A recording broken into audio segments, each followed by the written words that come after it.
We endured Abilene, a recollection from the Texas High School State Powerlifting Meet by Coach Wardlaw. This is a true story. Some names and minor details have been left exactly as they happened, dedicated to every coach, lifter, and poor soul who has ever walked into the Taylor County Expo Center and lived to tell about it. The Abilene sun hadn't even burned off the morning chill when the Taylor County Expo Center swallowed us whole.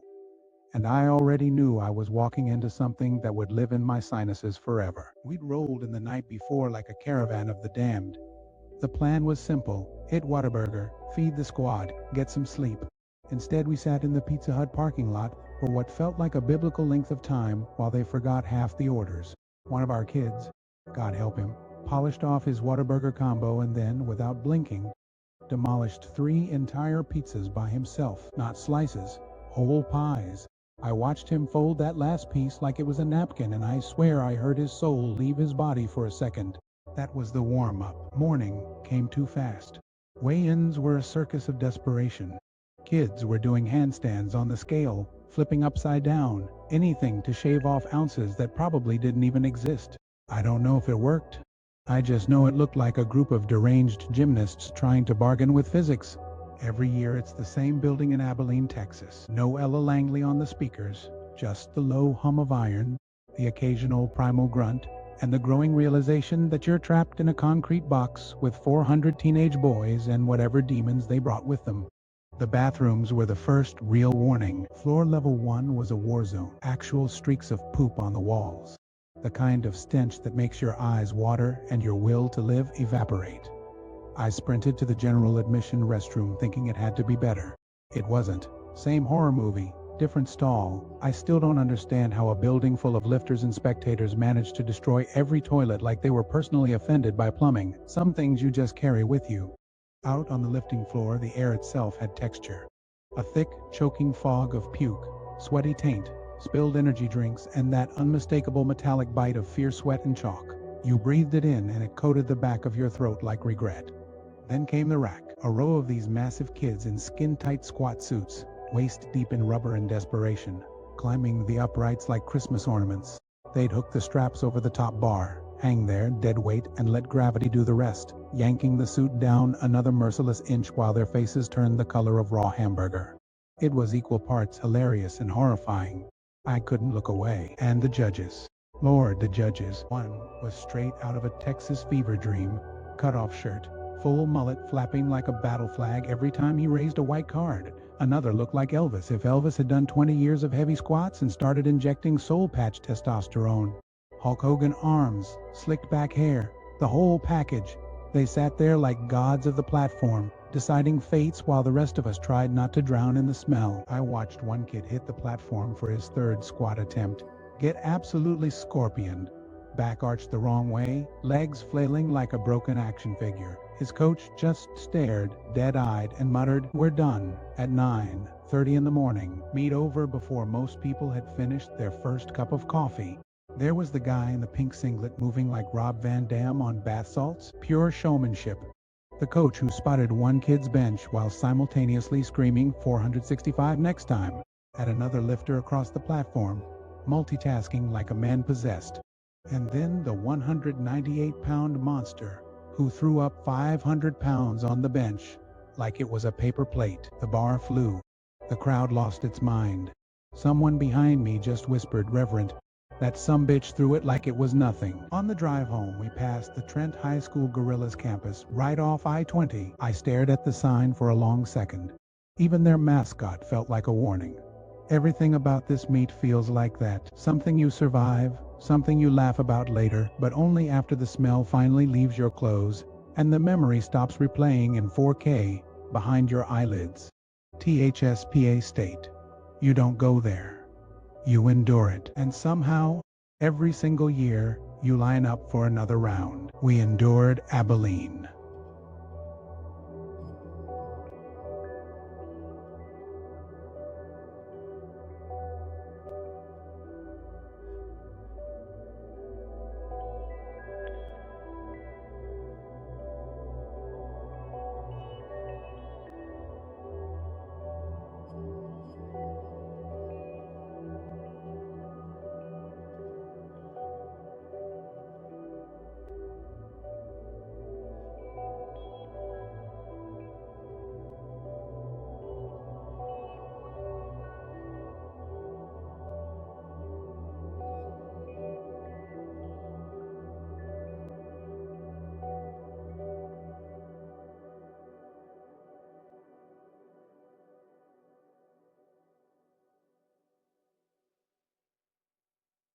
Well, here it comes. It's that 4th road, yeah, we ride real slow. Texas bass hitting while the Carolina flow. From the whistles to the winds, every tale they record. Adam and Jack hold it down on 4th and Ward. Southside swing with the coach and Lord. Real life stories, yeah, they back for more. Turn the beat up loud, let the truth restore. You locked in now with the 4th and Ward.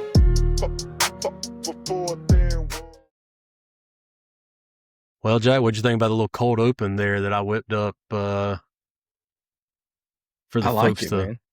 Yeah, it was. So I don't know. I just had the wild idea. You know, it's 2026. We got AI and all that, and I was like, let me just take all my notes from my observations at this powerlifting meet I'm at, and let me just throw it in there. And like, I want something like cinematic. I want it to be like war documentary. I don't know, write it all out just off what my notes were, which are just, my notes are pretty terrible. It's like just little 3-word like things like jog my memory on stuff. And yeah, it wrote out like a whole 10-page book.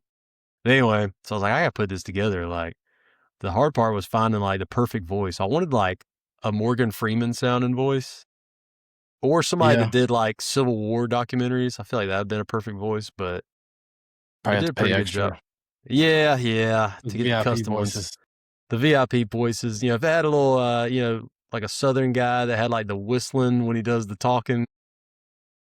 So there I was out there in Abilene, Texas. Yeah. But, hopefully everybody enjoyed it. Yeah. Hopefully, I imagine some people were freaking out when they hit play and it starts spouting off all this like random stuff, but it was supposed to be there, guys. I guess that can be our first skit. Turn this into Saturday Night Live a little bit. I thought it was pretty good, though. I mean, considering the tools, I'm assuming you didn't pay some like crazy exorbitant fee to use Oh, that was all whatever. free. Yeah. So, that's pretty solid, I got to admit. Not a bad Sunday afternoon's work. Well, Jack, let's dive into the text line first before we got a few there to look at. Guys, if you hadn't already done so, all right, you can reach out to the show. We'll read it live as we record. If you hit up our number, the official number of the 4th and Ward podcast, 469-726-9875. We still got to come up with a good name for it, though, Jack. All right, so we got Chase Weaver here, okay? We were talking about fried burritos last week, Jack, or 2 weeks ago. I can't even remember now. It's all running together. This weekend was a blur. But said, Coach, hearing y'all talk about fried burritos on the podcast brings up a crazy combo. One of our coaches with a few more years in the business than myself mentioned putting mustard on a fried burrito. Had to give it a shot, and honestly, it's a game changer. Try it out. So, Jack, we're recording this on a Sunday. Mm-hmm. Sorry we're getting it out late, guys, but it was an eventful weekend out there in West Texas for me.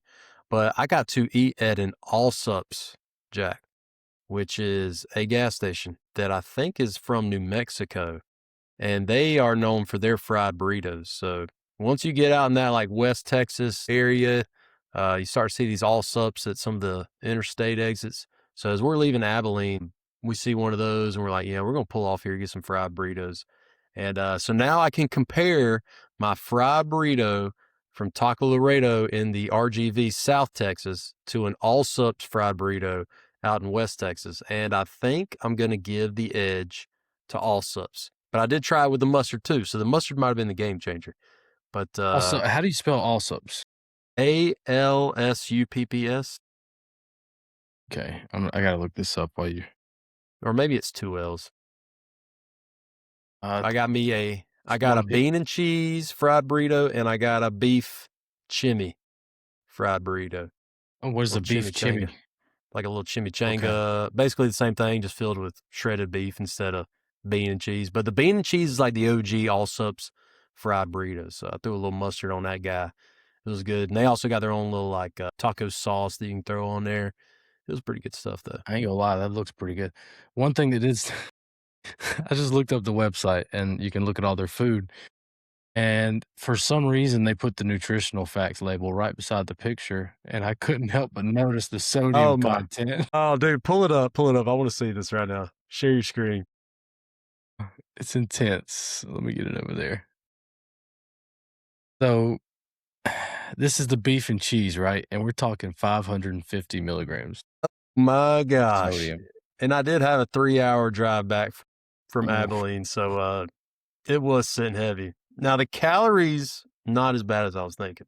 Yeah, and I mean, look, I mean, what's the amount for daily? I think it's like 2,300 milligrams, I think, is the daily value for sodium. So I mean, as long as you don't eat Well, click on that beef and bean because like that was 5 the other of one them. I got there. That was the OG one.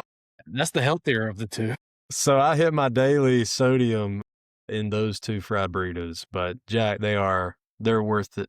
Maybe only I get mean, one. They're it worth it. looks pretty solid, I'm not gonna lie. Ooh, Yeah. buffalo chicken. My God. Oh dear Lord. I Buffalo mean, it's chicken probably with the good, but 930. I mean, yeah. If you're dehydrated, that's a great way to get the salt back in your system. yeah, Oh that'll my do it. Lord. That is Holy cow. insane. But yes, so Coach Weaver, shout out to the suggestion for the mustard because that is now how I'll be consuming all my fried burritos when I get my hands on them. But I will What's give the the edge to Allsup's over Okay. Laredo Taco that I had in the RGV last week. What is the difference between why is the beef and cheese called the chimichanga burrito? Because And I the think a bean chimichanga is like it's got beef in it naturally, right? I mean, or not naturally, but like that's the official name. I don't know. Let's deep dive into this. I'm down to Alright. go down this rabbit A hole. chimichanga is a deep fried burrito. So okay, so a chimichanga is a fried burrito, basically. Yeah. Okay. That settles it, I guess. So not all chimichangas are burritos, but not all burritos are chimichangas. It's like a square and a rectangle kind of thing. And do you only have to have beef in it for it to be considered a chimichanga? It said the key is that a chimichanga is fried, Okay. So a fried burrito. all fried burritos are chimichangas and vice versa. All chimichangas are fried burritos, right? But not all. So all chimichangas are burritos, but not all burritos are chimichangas, Okay. All right. if that makes any sense. Maybe The fried fried is burrito. the big thing. Oh, they were fried for sure. Right there in that gas station out there in Abilene, Texas. It was good stuff. I'm sure the oil was fresh. Oh yeah. They probably pulled it right out of the ground or however they get that stuff out that way. But yeah, it All probably right. was fresh out there. All right. So back to the Jack, we had one of our old coaches, Coach Scroggs. So you Mhm. remember a couple episodes ago, we were talking about memorable moments at, some baseball games and things like that back in the day. And I was questioning whether or not one year somebody threw a turkey over the fence at a baseball Mhm. game. All right. Well, Coach Scroggs reached out. All right. And he says the turkey story is accurate, fellas. He was coaching baseball there. It was a regular occurrence at the Mustangs baseball games back then. Someone did have it on a leash one night, and they got a good they got a good chuckle out of that. Coach Lee Croy, not so much because he's the head ball coach, but the assistants had a good laugh. So we were not lying, guys. That is one of our former coaches reaching out and letting us know that that story is true. And not only did the turkey make an appearance, but it was on a leash. Oh my Holy gosh. cow. That's insane. Coach Scroggs, shout out to Coach Scroggs, man. One of the OGs. Yeah, Yeah, guys. no, it's crazy. He taught me in middle school. Now I Yeah. think he was just starting out. It was what do they call it? A STEAM? Is it STEAM? It was shop class, right? It was Gateway to Technology. Yeah, that's It's right. one of That's those right. courses. Yeah. Engineering. But anyway, he taught me in that class, and I had him as a baseball coach and as a football coach in middle school. And one of the coolest things was coming back to coach and being able to work with him. And there's a couple other coaches that were also my coaches, and it's been really cool. Well, he's moved to a different school now, but those experiences with him at the start of my coaching career they were really awesome. And he helped out a lot with the huddle stuff, getting me kind of comfortable with that before he left. So Well, it's that's been nice. You mean it didn't just get thrown in your lap like thankfully he kind of helped as he moved to a different school, and he had things kind of set up. Him and I've talked about Nick on here before. They had things kind of set up in a good way so that when I came in and kind of started handling that stuff, it was pretty seamless. Everything was kind of, the procedures were in place and how we did everything was good. So shout out to Coach Scroggs. He's a real one. Yeah, must be I nice because mentioned I just remember when I first got handed the huddle stuff at my first job. I got a little walkthrough on how like stuff was done, but then huddle updated right around that same time, and so everything kind of started working totally different anyway. yeah, And so I had to like learn this new way after just the day before learning the old way, and then the sideline replay stuff got bought, and I had to learn all that on the fly. But yeah, gosh, I can only imagine. Shout out to all the guys that have to worry about camera stuff and huddle crap and all that. It is not a yeah, fun gig, but I've always heard it's great to put on a resume for a job you really want is to mhm, say like you're an expert in huddle or that you were the huddle coordinator or whatever. 'cause nobody else wants to do it. Yeah, if it's a job you really want, like put that on the resume. If it's a job that like you're just trying to get and you think you got a good chance at it anyway, leave it off there. That way you don't get tagged with it. But there's a little free game for everybody. All right, let's see. All right, last one here from the text line. Again, guys, 469-726-9875 is our number. We always put it in the show notes too. But Lucas here, all right, dropped us a question. He says, "Hey, man, I have a question. Me and my family are moving to Texas in about a year. I'm going to transfer to a sheriff's department there. Where I'm at now in Tennessee, an SRO is allowed to coach sports at the school they are assigned to. Do you know if they're allowed to do that in Texas? I know in South Carolina, Jack, you know, you can kind of have a different day job and Yeah, coach, right? And pick up that stipend. we had a SRO on our staff when I first got there, so South Carolina you Interesting. can, Texas, I'm not sure. I'm not sure either. I don't think that's a possibility. I don't know how the pay scale works, but I know, you know, all of our contracts say teacher slash coach. We have these dual contracts. And so I think you have to be, and I don't know how it works at all places in Texas. I'm just speaking off what my experiences are. But I know like where I'm currently at, you have to basically be a teacher in order to be a coach, teacher in the classroom. And I think that's pretty much how it is in most places. But I'm going to say there's not some small school where they might have trouble fielding coaching spots and things like that where they don't allow where they might allow something like that. So I don't know. Hopefully, Lucas up there in Tennessee, hopefully that gives you a little more. I don't know. I did the best I could trying to answer that for you, but hopefully that gives you a little more insight on that. But it'd be worth asking just, you know, once you kind of are looking at where you're going to be at in Texas working for a different department, it sounds like maybe just reach out to some of the local schools and see if that's a possibility. I don't know.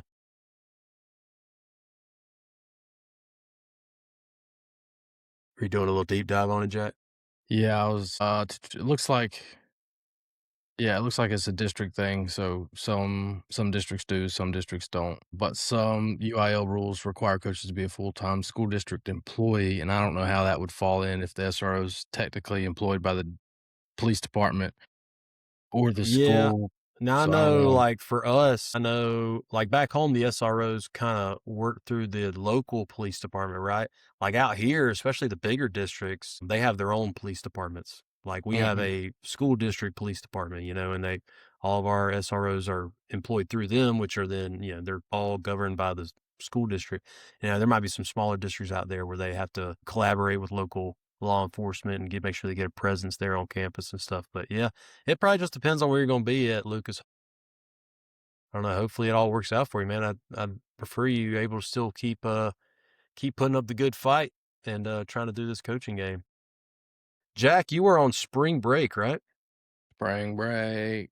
Yeah. You got I'm gonna any? have to watch I'm gonna have to watch Spring Breakers to Oh, celebrate. it's a classic, dude. That's a classic. I was just listening to Riff Raff the other day, Mhm. which I think is who that James Franco character is It's based off gotta be. of. It's Like, I gotta mean, be. it's too similar for it to not be. Might be one of those chicken or the egg kind of things, but got a feeling Riff Raff came first. But every time I see him, I always think about that one scene from that movie, Spring Spring Break. break.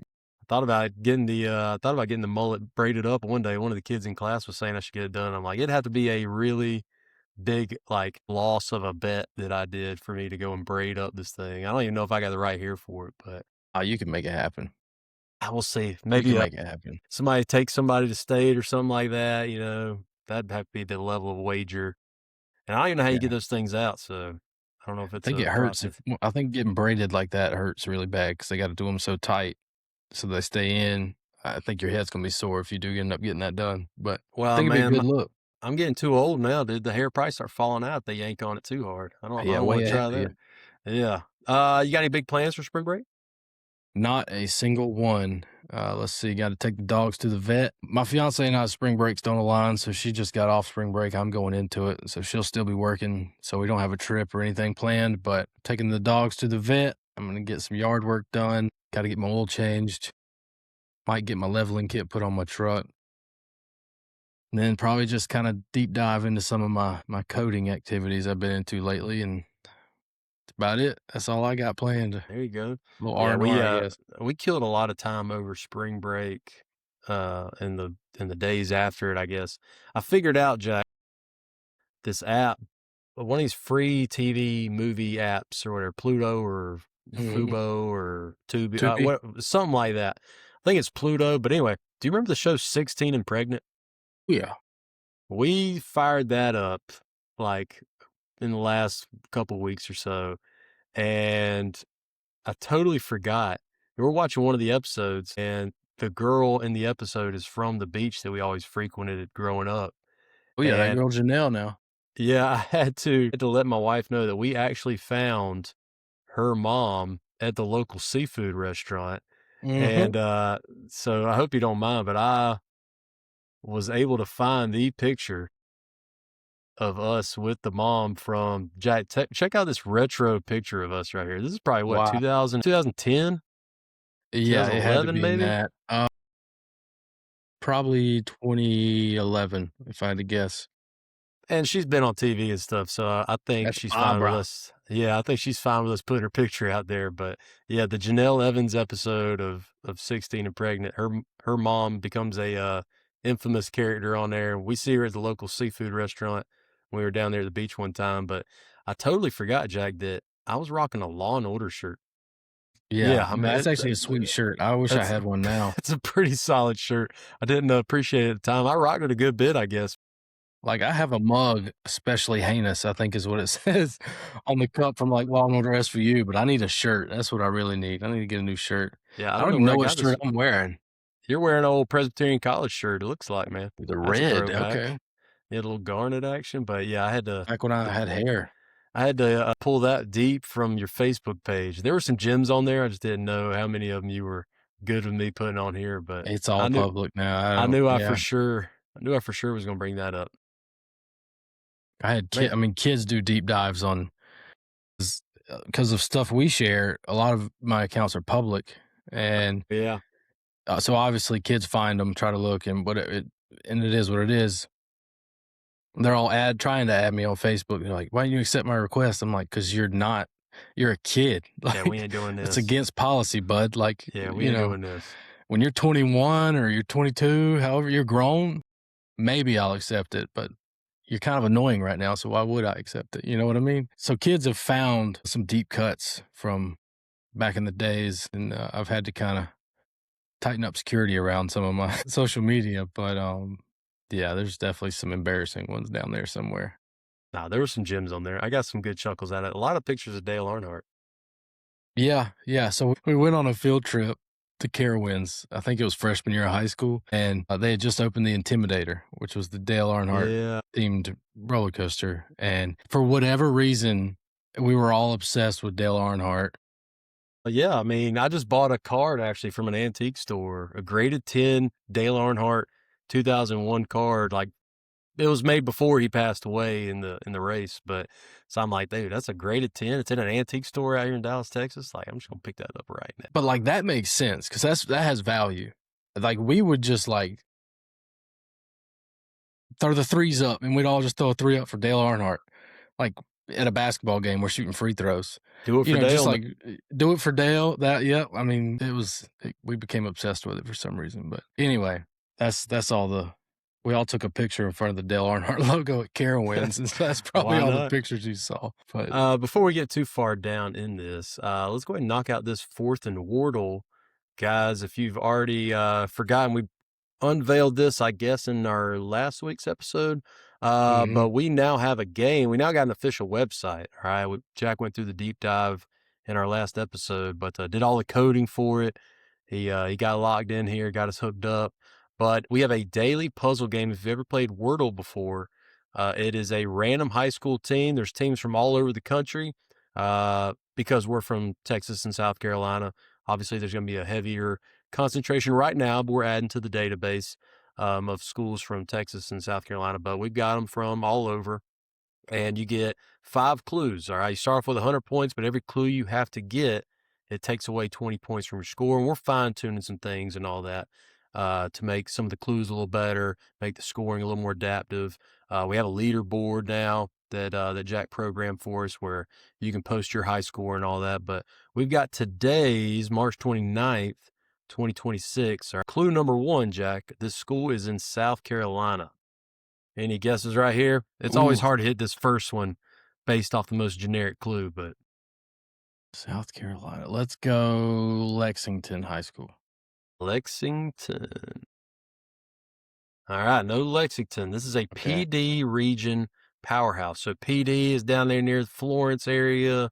You're getting down there and towards the coast a little bit. Let's go PD. What's the school? Their name's the Bulldogs. They're black and gold. Camden? The Camden's a solid Bruins. guess. It wasn't Camden. The Bruins are their mascot. Thought it said the Bulldogs. No, it's Camden is the Bulldogs. I'm Oh, fairly I got certain. you. The So third the clue, Bruins. right? The Bruins. What were the colors? It didn't say the colors. South Florence. South Florence. Bang bang. Good Yep. call, Jack. Because they South won Florence. state not too long ago, and I remember that mascot.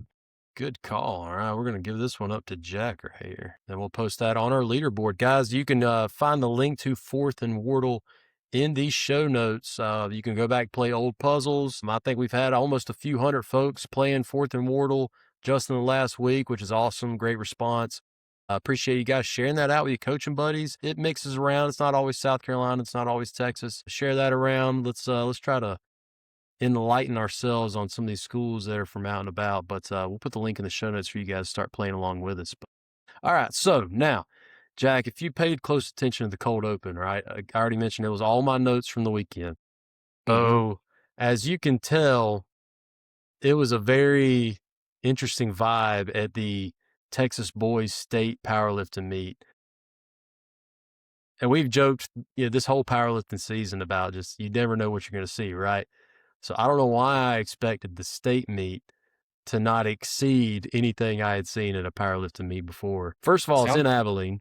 It sounds like it did exceed all expectations. Yeah, it did. It did for sure. I probably forgotten more stuff than I was able to write down, but we're out there, and because Abilene's getting, I guess the Abilene area is getting these new data centers that they're throwing up, these giant developments and stuff. Well, all the hotel rates have just like surged from all the people moving there to work on these data centers and all this and that. And like Abilene's not a small town by any means, but it's definitely going through a little bit of a boom, I would guess, from these data centers and all that kind of stuff. A lot of money's coming that way. But all the hotel rates were insane. So we actually stayed out in Sweetwater, Texas, which is about 45 minutes west of Abilene, right off I-20 there. And so the night before, we get the guys some food and stuff after weigh-ins. Oh, speaking of weigh-ins, Jack, did you know that if you do a handstand on a scale, that it makes you weigh less?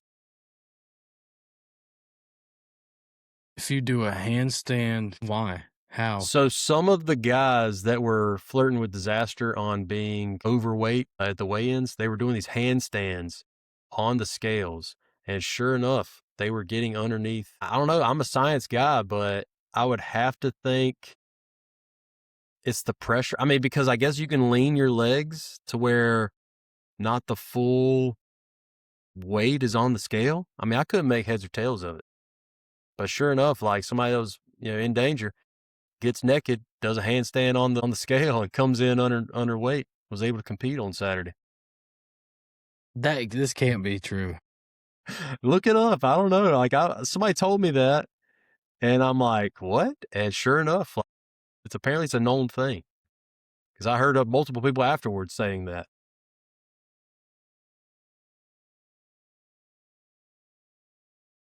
It says no, doing a handstand on a scale does not make you weigh less.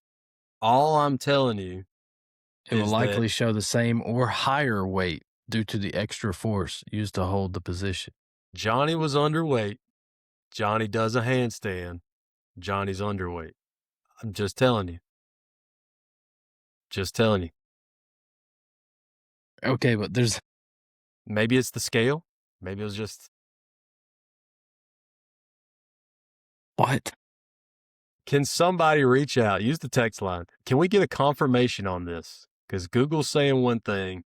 I'm out here reading. No, this is a study by the National Institute of Health, the National Library of Medicine, is saying somebody did a full study. I'm talking like cited empirical research, all this stuff, saying has no significant effect on registered body weight.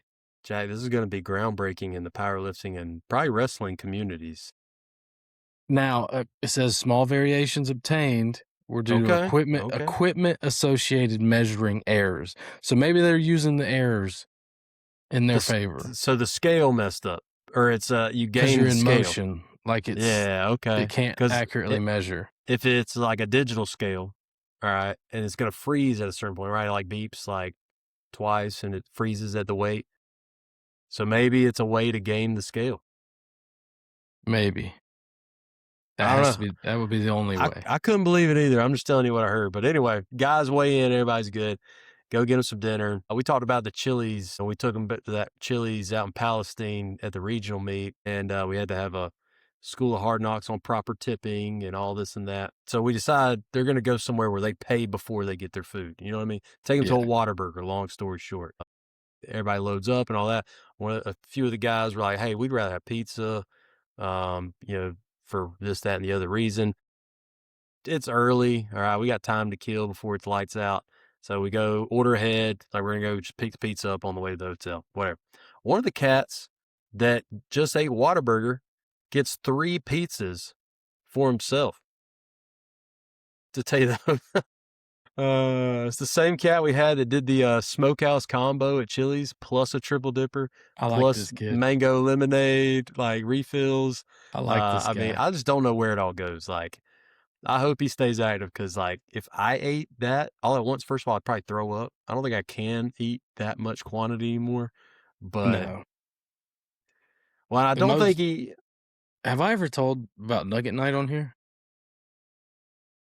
You know what I'm talking about? Dude, I tell my class that story every day, first day of school. I don't know if I've ever said it on here before. We got a lot of new listeners. You know, we got a big, Jack, in the last, 2 weeks, China's jumped up to 8% of our listener base. So I don't know what that's all about.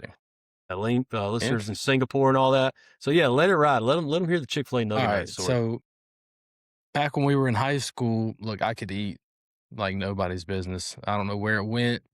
Put it to you this way, between 8th grade and freshman year of high school, I went from 180 to, I think, 230. So I put 50 pounds on, in a summer. Okay. I was eating. I was lifting, but I was eating. And let's be honest, it wasn't the lifting. I put on some muscle, but it was just, I was eating. And there was a Chick-fil-A in Greenville, right outside the Haywood Mall. Not the one in it, but there was a standalone store outside, and they had this thing called Nugget Night. And every Wednesday you could go and you paid, I forget what the price was, maybe $12. $9. Yeah, maybe $9 or $10. It was pretty reasonable. And you got this little ticket. And on the ticket was your first order was you got 12 chicken nuggets. And those are little boxes that you could check off, like a reward card almost. And you could go up and get, I think it was up to 52 nuggets total is what you could get, but you had to finish that one, go up there, get the next one, go back. You got unlimited fries and unlimited drink while you're there. Okay, so right up my alley. So me and my buddies, guys being dudes, whatever, we're talking. You're like, dude, somebody's like, I bet you couldn't eat 100. And I was like, I think I could eat 100. They're like, dude, there's no way you could eat 100. Goes back and forth, and so we agreed we're going to go. You were with us, right? You drove. Oh, yeah, I was there. I drove. And so we ended up going, and there was no way they were going to all eat their 52. So we kind of, they would get nuggets for me, basically. And so I'm going to town in my mind, I'm going to eat 100 chicken nuggets. If I die in this booth right now, that's fine, but I'm going to eat 100 chicken nuggets. And it's all fun and games. You get 50 down, not that big of a problem. I'm gonna tell you, they started loading me up with some extras, and I get to about 60 to 70 nuggets in, and you start feeling sick. Yeah, yeah, I didn't even try. I mean, I just feel terrible. Like I can't move. They're having to go get the nuggets for me. And for some reason, I think it's a good idea to wash it down with Dr. Pepper after Dr. Pepper after Dr. Pepper and just munching on fries too. And, it gets to a point where I basically get it done. I eat 100 chicken nuggets. And I think it was 5 large fries and 3 Dr. Peppers was like the total amount. Yeah. And just thinking about it now makes me feel sick. But I was so swollen, so like bloated that I couldn't even sit in the car. Like I couldn't bend to get in the front seat of the car. And I won't go into too much detail about how I was able to fit in the car, but let's just say there was somebody left a catering order of chicken salad in the parking lot right next to this car. And I mean, there's pictures. I don't know if I have them readily available. I got a picture. I show it to my students every year, first day of school. Yeah, I it go was through the whole story. brutal, man. But I ate 100 chicken nuggets, and people are always amazed by that story. And funny fact, I think it was Wofford College. I was doing like an interview for some scholarship thing, right? And in my mind, everybody there is going to brag about, whatever it is, chorus, student council, the stuff every kid there has. Well, they come around to meet it. They tell me something we don't know about you. And so this girl tells me about a summer abroad in Ecuador or something, right? The next one's I play the violin, whatever it may be. They get to me and I'm just like, you know what? Screw it. I ate 100 chicken nuggets at Chick-fil-A. It goes quiet. Everybody's just like, what? Mic drop. But I think it worked because then the guy was like, wait, you ate 100 chicken nuggets? That's He like leans in. Tell me more. Yeah, right. And, it might have been a dumb strategy, but I just figured they're tired of hearing the same stuff. They're going to remember mine, And they ended up they offered some kind of academic thing, which they kind of probably did to everybody there. They pulled your dining hall plan, though. Yeah, no, I did not get asked to come back for the second round. I wasn't going there anyway, but yeah, that was my unique fact. Man, yeah, I don't know if he ate them all because we get up at 5 o'clock the next morning and we get up before the hotel started their continental breakfast or whatever. And so we're trying to tell them like, hey, like they got granola bars, kind of just where they just leave them out all the time and stuff. Am I going to grab that? We got to get over here to this meat's starting at this time, and you want warm up time and all that. And the kid said, oh, well, let me just run by the room and grab some of the pizza. So I think he did have some leftovers, but just the fact that, it's 5 a.m. We're eating dinner at 7, 8 o'clock. Like it wasn't like that much time to turn around, but anyway, we make the drive out. As we're driving from Sweetwater, Texas back into Abilene, Jack, we drive by Trent High School. Okay. Smaller school out there in West Texas, right off I-20. Jack, look up what the mascot is for Trent High School. Trent? Yeah, Trent, Trent, Trent High School. And I think we talked about him on our mascots episode last year, but you've probably forgotten. Is that what I think it is? Oh, yeah. Yeah. Hold on. A picture of a statue came up. I just want to make sure. The Gorillas. The Gorillas. The Trent High School Gorillas out there in West Texas. That logo's kind of sick. The logo is pretty sick. They got it on the side of their building, too. It's like as you're driving by, and it's like dark, right? The sun hadn't come up yet. And so you just see a giant face of a gorilla right off the interstate, and you're like, am I seeing is this all a mirage? Like, we're out here, like, where in the middle of nowhere. Yeah, you imagine all these Texas. Yeah, pull it up. Pull up a statue, because I don't remember seeing that. That is sick. All right, let me get it. Dude, that is gnarly. Like, see if I can make it bigger. Oh, is that it? It's out in front of the school. Yeah, that's pretty sick. That's custom too. Yeah. I mean, who else other than zoos? Who else is getting gorilla statues? I mean, Harambe might have like sparked a few people to start making some statues, but like this is 8 years ago, so that school's been around for a minute. Yeah, the Trent Gorillas. Anyway, so we're driving back through. We get to Abilene. They're holding the they're holding the powerlifting meet at this like convention center thing that's in Abilene, and it's where they do like rodeos and stuff like that. It's a pretty nice venue. Kind of got a lower bowl kind of setting, so the walls are up and then the fans are kind of up from there. They got the equipment where it looks like they can drop the cages down from the ceiling for the rodeos and stuff. It's pretty legit. And they were able to fit, the girls' meet we talked about. Yeah, we drove down there Tuesday, did weigh-ins, and then we came back Friday. Like it took quite a few days for them to get all the girls' meets done, but they were able to knock out these boys' meets in just like 2-3 days tops, like 2.5 days, because they had like so many racks rolling at the same time. And that thing was, I don't know, you walk in and it was like Saving Private Ryan. Like you got just the amount of energy drinks being crushed, pre-workout being dry scooped. You got dudes putting on the squat suits, but the squat suits are so tight. This is state. So like these guys, like the guys that are here are about their business. It's not just Joe Schmo that wanted to try powerlifting out and he's doing like a regular season meet. These guys qualify for this. A lot of them got like personal trainers that just do powerlifting. So Jack, some of these squat suits that these guys were in were like so custom and so tight and all this and that they actually like get the squat suit up. They got to get it over their thighs and all that.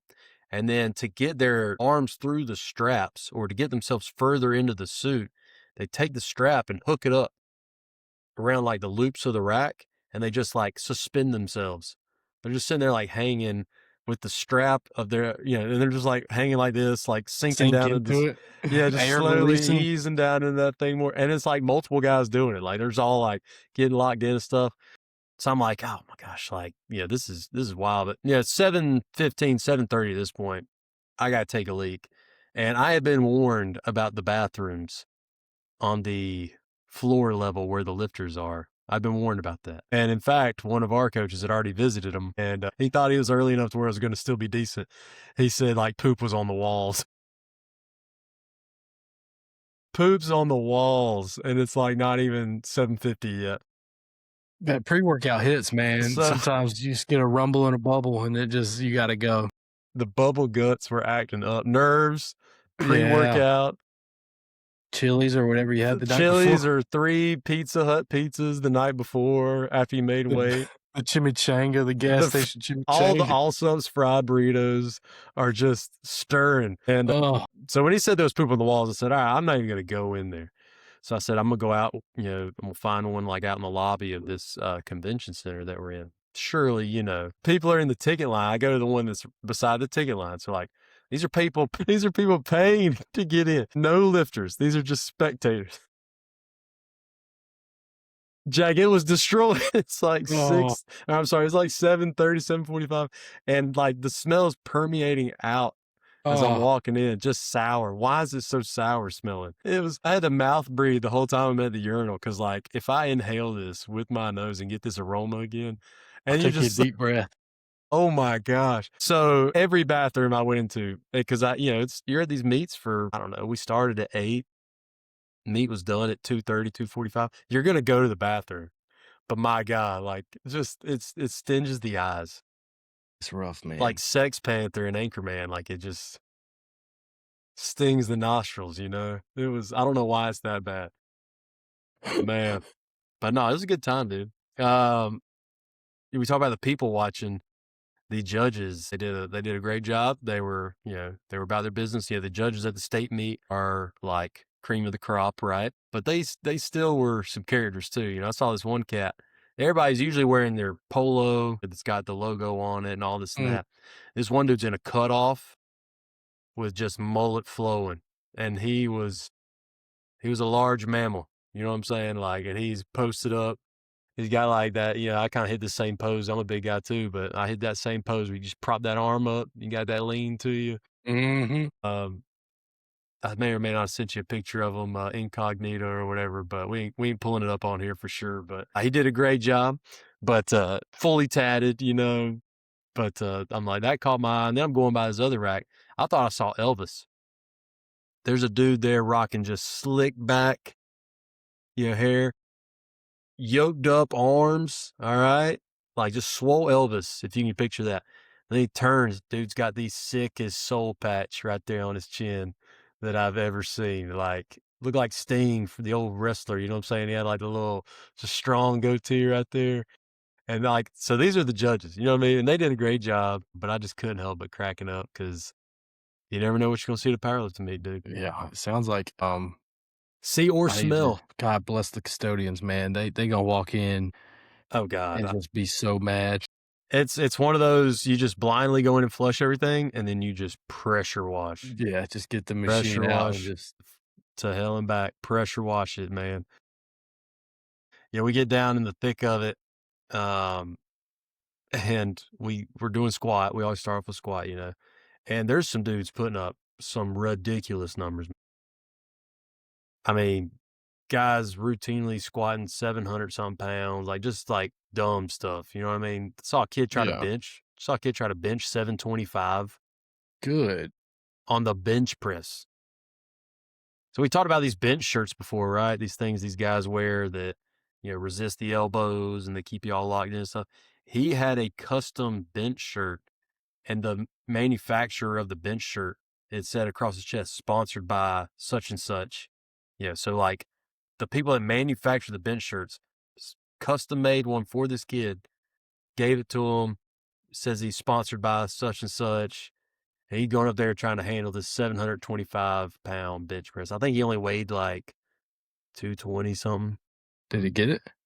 He did not, but he nailed, 600 something right before that, 690 or something like that. I mean, he only did like a 30-pound jump from whatever his other. There was a 114 there, Jack. Kid weighs 114 pounds. He threw up 500 something pounds on a squat. Yeah. Yeah. What are they feeding these kids? That's what I'm saying. Like I've learned, me and some of the other guys that were there, you don't see a ton of like football powerhouses at powerlifting meets. You see a lot of like South Texas, like outskirt kind of towns. You know Yeah, what I mean? And like it's like their Super Bowl. And you know what I mean? It's a sport. You want to go out and compete. You want to be. I wish we had a 114 squatting 500. You know what I'm saying? Like that'd be insane. just to have. You know what I mean? But so they just grow on trees at some of these spots and some of these different parts of Texas. But you don't see like a ton of major. You don't see a ton of teams that are playing for state and football every year that are represented at some of these things. Like you see some different schools. Like I'm having to look up where some of these schools are at. But I don't know. It's Now, interesting, dude. I'm curious because we don't have powerlifting in South Carolina. What is a practice? What does a powerlifting practice look like? Just a lift, or like you So focusing yeah, I on mean they work out. primary So lifts, like or yeah, so for us we do 4 days a week. Friday's usually their recovery day. We keep it open for them. Some of the schools have a class period that's a yeah, powerlifting class period. So if you're on the team, you have that on your schedule. So every day you're getting some kind of work in. So like for us, depending on how we break it up, but Monday might be the squat day, and we're doing different parts of the squat. Some days we might lift them in their squat suits. Some days they might not be wearing the squat suits. Just working on different parts of the lift, lockouts, right? Just the top of it, just the bottom of the squat. You might go lighter, but you're working on depth. We might go super heavy, but you're just working on getting it off the racks and just balancing yourself once you get it off the racks. Then you go into Tuesday for a deadlift and you're working on different parts of the deadlift. Maybe resisting at the top where you got to lock it out at the top of the deadlift. I mean, you're just really working on parts and pieces of these three major lifts, and you're doing some auxiliary work too, right? You're doing shoulders and different things like that. But we got some guys that do that plus the football workout in the afternoon. So we just try to make sure we're smart that, if we're hitting squat in the afternoon with these guys, well, hey, today you might need to do bench. You know what I'm saying? Like we try to make sure that we're not squatting super heavy and then turn right around in eighth period football season, squatting super heavy again. That's not good for anybody. Or we might tell them like, hey, we're going to squat heavy in football off season. You don't squat this morning, but go hit your auxiliary lifts. Things like that, the more detailed things. So you kind of just break apart the days like that. We'll have a auxiliary day where everything's just different types of stretches and auxiliary lifts. We'll do that as a day. And then you might have just a stretch and a rollout recover kind of day. So yeah, you just kind of break it down like that. But we don't have a class period for it yet, knock on wood. It's in the works, but we open up the weight room once football season's done. we open up the weight room at 7 o'clock, and from 7 to 8 is the powerlifting practice. And they kind of just they get there at 7. We got the workouts on the board. We monitor, we spot, we wrap, whatever we need to do. And then they got to be out of there by 8 because our first period athletics is going to get started soon with our varsity females and track and things like that coming in. So yeah, that's kind of how we do it. And now the season's done. So that 7 to 8 time is, it's not open anymore for them, just because we're going to have football, spring ball starting up here soon, and we'll do meetings and things like that, morning lifts and stuff like that for football. So we'll get that closed down. But yeah, I don't know. It's kind of just how we structure everything to accommodate that. But the schools that have class periods, where they don't have to share the weight room with anybody, they do whatever they need to do for that hour and a half or 50 minutes, whatever their schedule might be. So anyway, yeah, that's kind of the breakdown for it. This was my first year Interesting. doing it. So, but like in South Carolina, we had those strength meets. You remember doing those? Or Yeah, having yeah, I those do at remember least? that. Yeah. But now the strength meets in South Carolina, those are like power clean, bench and squat. Are those the 3? I think it's almost like a combine, so you Yeah, do broad jump. they do broad jump 40s, I think, pro Um, agilities. yeah, I think that's it, and then bench, squat, clean. But there's not like an organization that No, if I'm yeah. not it's not sanctioned by the high school league. I'm Yeah, pretty sure. and powerlifting here is not a UIL sport. It's kind of its own rogue entity that it's gotten really big, and I guess it's got the participation to be a big thing now. But yeah, I'd never heard of it. Louisiana apparently's got it. They don't have the bench shirts and all that, but they do powerlifting in the sense of squat, bench, deadlift. But yeah, they might be branching into. I don't know about Oklahoma or anything like that. But yeah, guys, if your state has powerlifting, shoot us a message, let us know, because that was foreign territory for us, for me, especially when I moved here.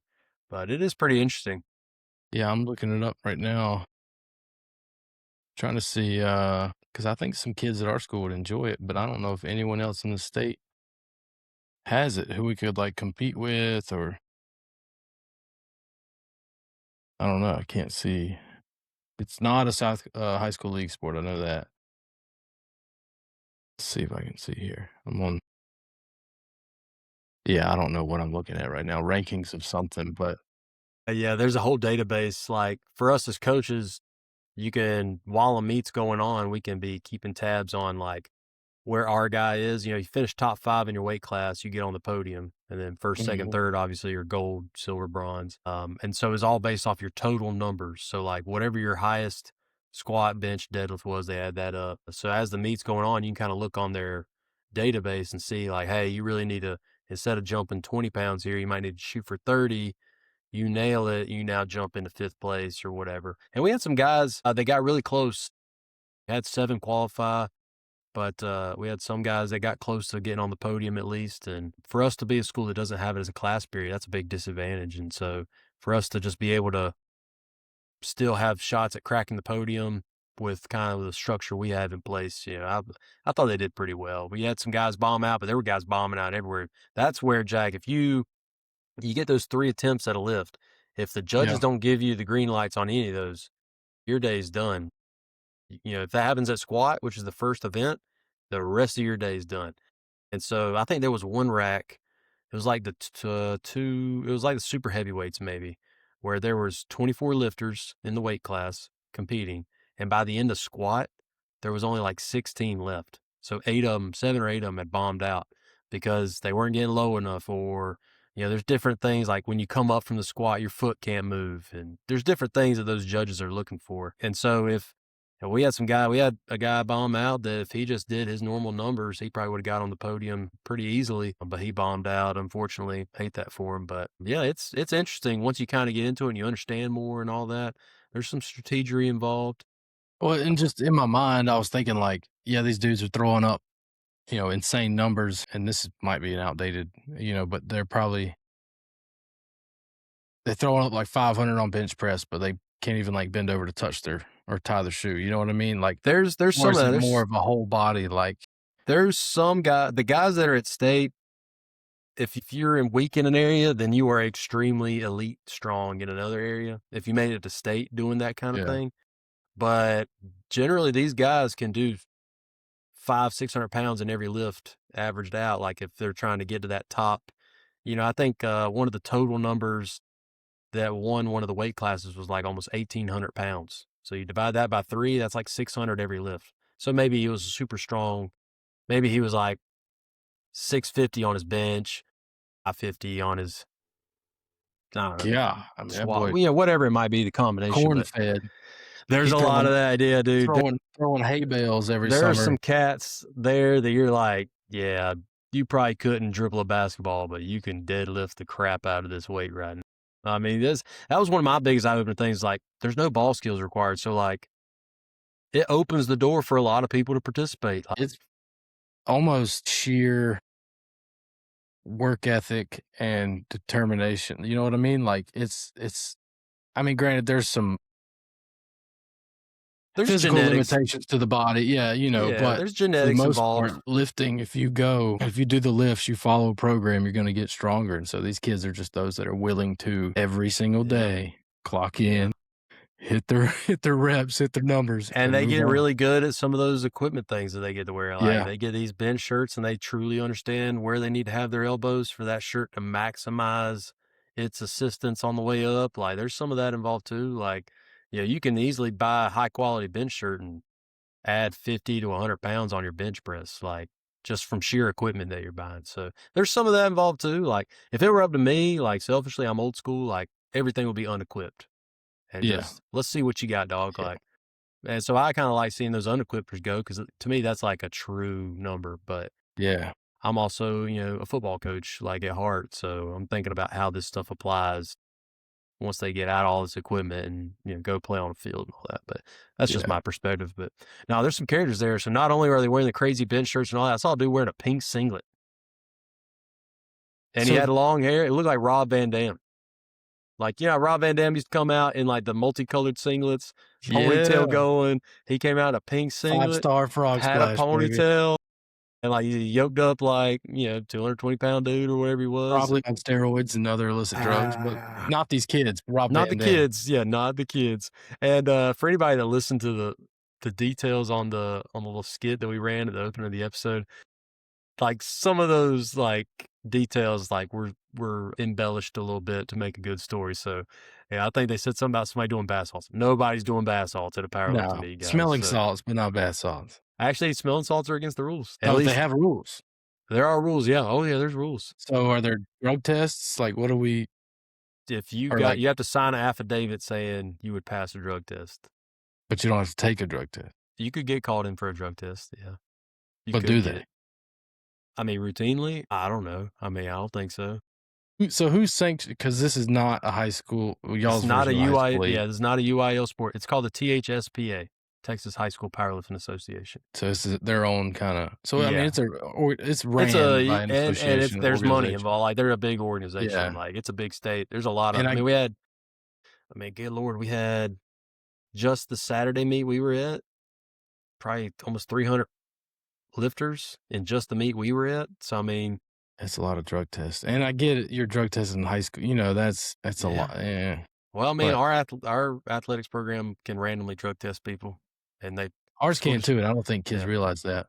Yeah, maybe they. Hopefully, if they listen to this part of the podcast, they're hopefully they're not doing that stuff anyway. But right, but if someone really wanted to, and they realized all you had to do is sign a form, they could. Not saying they would.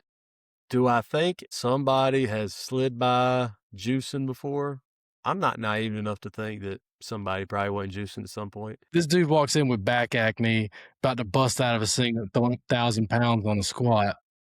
Maybe pull him for a random one. But dude, the amount of high schoolers that are tatted nowadays too. Like I'm sitting here walking around this meet. Like I walked around, this dude had Texas in size 72 font across his shoulders, in like West Coast Choppers font, like just giant. I'm sitting like, wonder where that guy's from. But it's just like, I don't know. Oh man, there are a lot of kids. I had a kid with a tattoo on his neck. Good Lord. I'm like, who signed off on this? Like, because I'm pretty sure under a certain age, parents have to sign. Where did you get this? Yeah, there ain't no telling. I need to talk to your mother, because what are we doing? You know what it was? Some Johnny who probably went on Craigslist and bought a tattoo gun, and he's inking everybody up at the trailer wherever they're at. But you ask him, where'd you get that tattoo? Oh, my cousin did it. Oh, he's a tattoo artist? No, he just bought a gun. I'm like, what? And you just let this dude do it? Is it clean? Like, what are we doing? Yeah, Man. So we knock out the powerlifting meet and we hit the road, came on back, hammered those Allsups fried burritos, and yeah, that's about it for my weekend. But shoot. Dang, I didn't mean to waste this much time on that, but no, Jack, it's already about time for team of the week. it's about that time. I And got it pulled speaking up. of the team of the week, all right, it is now also on our official website, fourthandward.com. That's the number 4THANDWARD.com. We'll put that link in the show notes. So not only can you play the daily Wordle, but you can also listen to past episodes. Jack's got some merch in the lab coming along. You can submit teams for the team of the week wheel that we spin on every episode. The team of the week is brought to you by Gridiron Spice Company. And Jack, I got my Honey Grove High School, shout out to the Warriors up there about an hour or so north of us. They did custom labels as a fundraiser. And they raised about $1,000, a little spring fundraiser. You know, the school's only got 200 people in the whole school, but they were able to sell 168 jars and made some money for their school. And we got a pretty sick custom varsity blend label here. We got a very unique write-up telling people about the sweetest town in Texas. So not only can you tackle your taste buds in your own kitchen, but your school can raise some funds with custom labels from the Gridiron Spice Company. All that can be found at gridironspiceco.com. And if you're just shopping for yourself, you can use the code 4th and Ward. That's the number 4 THANDWARD at checkout, and you get 10% off. And we ship for free on orders over $48, which is about 4 jars, depending on what bundle you might be picking. Yeah, it's pretty nice. You can basically get all of our blends for $50. Ships for free. And, it's $10 a jar, and they're pretty hardy jars there. They last you a hot minutes. They do. They do. All right, so we got the team of the week wheel on our website here. A lot of teams have gotten added, Jack. People can drop their teams right in there. It adds it to the wheel. We spin it live here on the show. And let's see what we're going to get for episode 52, the 1-year anniversary, Jack. 1 year of the podcast. So this is a very big team of the week right here. This is. Let's hope the wheel works for it. Fingers crossed. Right, here we go.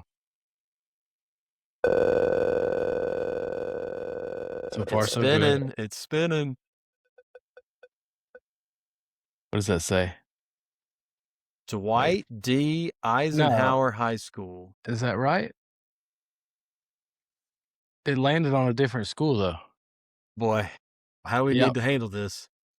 I say we go off what the wheel landed on. Okay, sorry, Dwight D. Eisenhower. Yeah, let's do it off what the wheel landed on. Jack will. He warned you last year. Canal Winchester. Canal Woodchester? Winchester. Ignore that. That's not accurate. Canal Winchester. Canal Winchester. Okay, Let's see. I am unfamiliar with Canal Winchester. I have no clue where this might be. It's in Ohio. Ohio. We were back in Ohio. Who did we had the bees? Right, we had the bees from Ohio. Medina. The Medina bees. The Battling Bees. The Battling Bees. That was it. They had the honeycomb on their helmet, right? Yep. Yeah, that was pretty sick. All right, so now we got Canal Winchester. It doesn't really roll off the tongue. So that downtown, is in Canal Winchester, downtown Columbus. Ohio. Yep. It's like a suburb of Columbus. Almost 1,200 students, it looks like. Let's see where we're at. Yeah, so right outside southeast Columbus, probably a suburb here. Let's see if we can get back. Hold up now. Look, right north of the school there. Does that say the National Barber Hall of Fame? Zoom in a little more. Zoom in to where it starts popping up some of those different. Yeah, right there National north of Barber Museum and Hall of Fame. Let's take a detour real quick before we get to Canal Winchester. I did not know Barbers had a museum and Hall of Fame. Let's check this out. Let's do a quick little side note, guys. Sorry for the listeners from Ohio that are wanting to hear about Canal Winchester. We'll get to them here in a second. Hold up now. Okay. It's a legit museum. Yeah. That's nostalgic. Seeing those little swirly candy canes. It's ADA accessible. This is legit. Look at that. That's pretty neat. Wow. Okay, we got old tools. Somebody, Hold up, there's the actual. Yeah, in the NFL Hall of Fame, they got the bust, right? It looks like here they yeah, got pictures on the wall of Hall of Fame barbers. they could have got my man a better picture now. Somebody's Tylenol kicked in and they made a whole museum. That's pretty sweet though. I'm not even gonna lie. I It's mean, a that's well good done. setup. That's a lot of there's probably a lot of good antique equipment in there. Is this like a kids, like a old fashioned kids? Come on, man. That boy Uh, Vernon was a dog. Shout out to Yeah, Vernon. that's pretty sick. I'm not even gonna lie. Here we are back to If Canal Winchester is this close to the Hall of Fame for barbers, they should have been that should have been the mascot. The Clippers, yeah, the Clippers would have been yeah, solid, or the Barbers. That'd been cool too. Have like the candy cane swirl kind of design, like Indiana does a little bit. yeah. They I could have think it really said their done it up mascot was there. the Indians. All right, yeah, They are the the Indians. Canal Winchester Indians. Let's check out how this last year went. Get these cookies out of here. 10-2. Hey, ho! They chopping up everybody. Huh? Huh? No, not funny. All right. I just registered. Big Walnut took them down. That's an interesting name. Big Walnut. That's a solid One name. more detour. Big Walnut. What is Walnut Ridge versus Big Walnut. What are we? The Golden Wait, Eagles. Anyway, they went all 12 right. and 2. Yeah, there's Big some dogs down there. Walnut Big Eagles. They should have Walnut. been the Buckeyes or something. I don't know. But great season by the Indians Yeah, from Canal Winchester. 10 and definitely. 2. 10 6 and and 1 in their 2. conference. Just curious what we're looking at here. Of Ohio Division 2, Okay. Yeah, it said whatever their that school had about means. 1,200 kids in it. So a little bit bigger than you guys. Yeah. Canal Interesting. Winchester. The color scheme sets them up for some pretty solid uniforms. Yeah, is my darkness or is that garnet or is that just red? It looks like a maroon garnet Okay. kinda. Okay. Let's Now hold see. on. Let's check out the That's stadium. some of these clips I'm watching. It looks like a nice turf field. That's on NFHS. So that is Mike Lock Stadium. Oh, move over. Oh, this is Texas Bob. He has an out of Ohio. He's got Ohio now. So, Jack, we are going to be speaking with Texas Bob. So, I know I've mentioned that. We're trying to get that hammered down. I had that powerlifting meet that delayed everything. But, yeah, he's got Ohio, too. Yeah, I was Wow. talking to him on the phone, and he did say he was branching out. He had West Yeah, Virginia. there it is, texasbob.com. I think he's got some Georgia on there. I was talking to him while I was down in Edinburgh on the phone. All right, so Texas Bob got Mike Lock Stadium. He's got his Ohio database. He's branching out there. Nice turf field.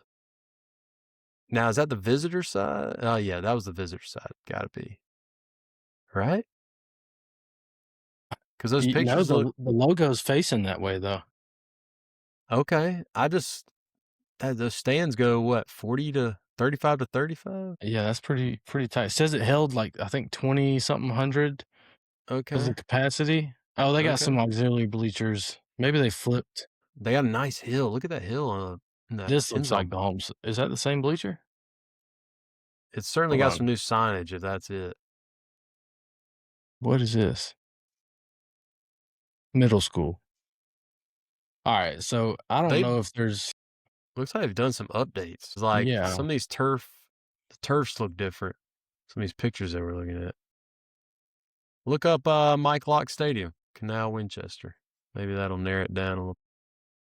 I forgot how he spelled lock. I'm assuming like that. What is it? Winchester? Oh, I can't type. Mhm. Somehow the results got worse. Yeah, that don't make any sense. What does that say about new safety? Oh, right. So I mean, they got some signage on there. It looks like they got some windscreens and stuff put up. So maybe that's what's making it look a little bit different. Well, the The track turf. changes too. I don't we got a Maybe red track they. here, new Maybe they. logo, smaller logo on this field. Yeah, we're getting some confusion here. So if anybody knows or is familiar with Canal Winchester, let us know what stadium we need to be looking Well, it at. looks like they got rid of the track. They filled it in with black.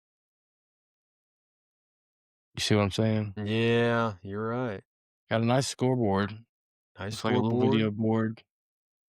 There's got to It's be like a a good good picture there crowd, somewhere. especially that crowd that's on the back hill back there. All right, so that is the home side with the press box, and there's another set on the other side. This is confusing. Yeah, when you get some new updated pictures up there. Let's check out the Yeah. uniforms while we're doing the dive here. All right, let's see what we got. All right, a lot of different ones here. That's like when Miami got modern ones, the Nike Pros or something. I don't like the solid white shoulder. I like the stripe action, but that looks like maybe it's an older picture. That We picture got looks some dark gray alternates, maybe, or is this? interesting. And that's a scrimmage. Okay, so those might be practice uniforms. See, This look I like. the all white looks nice with the shoulder stripes on there, white helmets. This looks like a pretty new. Dang, they beat the heck out of this team, 66-7. Good lord. I don't like the pant stripe there. That's a fat white pant stripe. Yeah, I don't know what that is. Yeah, we're getting some conflicting. We gotta get some updated pictures for you guys up here, because we are having some trouble figuring out. But I mean, the results speak for themselves. I mean, they're Ooh, there's some black ones. okay. Black uniforms. So they might have some options. Yeah, The logo, I'm not a huge fan of. It kind of looks like they just took the old Redskins logo and filled it in with CW. You know what I'm saying? It's got that like little feathered kind of circle deal, but I think that's definitely what they did. But you know what? The results speak for themselves, so I can't say too much. I mean, go That's 10-2. Go 10-2. I ain't gonna say much. They did get the. Okay. Yeah, I'm confused which ones are the most current. If I had to guess, these are the most current ones. And they look unbranded. So maybe it's which I'm not bashing on that. I mean, uniforms are expensive. I get it. You got to get them how you can. Yeah, I don't know. Undetermined what these uniforms are. Well, if anybody out there listening from the Ohio area, just drop us a picture or something on the text line and let us know what the final verdict is. What are these uniforms? What are they rocking nowadays? You know what I mean? Mm-hmm. And what's the story with the stadium and the updates and all? It looks like they got some work done to it. But Jack, 1 year of the podcast, hard to believe it. I kind of went through right before New Year's and was like looking it up. I mean, we've had listeners from all over the place. Like, it's pretty wild. I think all time, good old USA still like primary chunk of the audience, which makes sense. But we got a good number of listens in Germany. Here in the last 2-3 weeks, China, a lot of listeners jumping in from there. I mean, all these different countries. I can't even spell half of them. It's pretty wild. Almost every state we have listeners in. It's been crazy where a year kind of takes things, but we appreciate it, guys. Appreciate y'all tuning in. I feel like we've gotten a little bit better at this 1 year later. Yeah, I'd say so. I think we're a little bit better. I mean, I got my lighting fixed. I'm not doing it out of my garage anymore. I'm not doing it out of the kids' playroom anymore. It's now an actual studio that I have. I got this big old brand new Mac computer thing that I don't know how to work that Jack just showed me. He's got a whole new studio set up. He's got boom mics and all this and that. So it's pretty wild where a year takes you, but we do appreciate it, guys. We're just a couple of brothers that coach football and enjoy working in high schools and all the experiences that come with it. But we appreciate it, y'all. And Jack, you want to send us off? Y'all stay golden. You locked in now with the fourth and wall. Fourth and wall. Adam, Jay, Texas, Carolina, we out.